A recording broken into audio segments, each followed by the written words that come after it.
J'avais une observation sur la 403, subvention à la Sacogiva. J'avais deux remarques. Alors, dans cette délibération, on nous dit qu'on va subventionner la Sacogiva parce que pour un surcoût du terrain lié à l'existence de 8 logements sociaux qui sont le minimum. Alors, première interrogation, est-ce que c'est bien notre rôle de verser une subvention à la Sacogiva qui a fait un montage déficitaire et qui demande aujourd'hui à la municipalité, sous prétexte qu'elle a construit le minimum légal de 8 logements sociaux, de lui verser une subvention d'équilibre de 175 000 euros. Ça me paraît première réflexion. Deuxième réflexion, c'est que dans cette délibération, il est mentionné que cette aide nous permettra de minorer notre pénalité du fait de la non-construction du nombre de logements sociaux requis. Je pense que ce montage financier pose questionnement quand même pour le moins. Et voilà les deux remarques que je voulais faire sur ce point.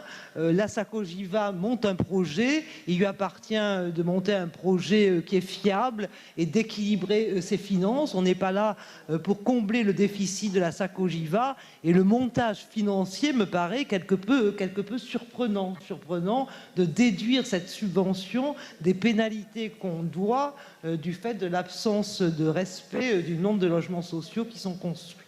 Voilà mes deux remarques. Merci. Sur la même Gérard. résolution. Sur la même résolution. Oui, Jean-Louis, tu peux... Moi, ce que je voulais te dire, je vais te passer la parole à Jean-Louis Vincent, mais je l'ai rappelé tout à l'heure en commençant.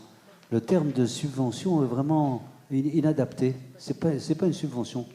Il y a deux solutions. Ou la Sacogiva ne peut pas faire cette opération, et à ce moment-là, on sera pénalisé à cause de la loi SRU de 175 000 euros de plus, ou la Sacogiva peut le faire, et elle peut le faire pour ça, elle demande de récupérer la réduction de la pénalité. C'est tout simple, hein. C'est ça, c'est pas la première fois qu'on l'a fait, on l'a déjà fait l'an dernier pour des montants plus importants, par exemple, en particulier pour l'opération de la rue des Gondreaux, hein. C'est tout à fait classique, hein.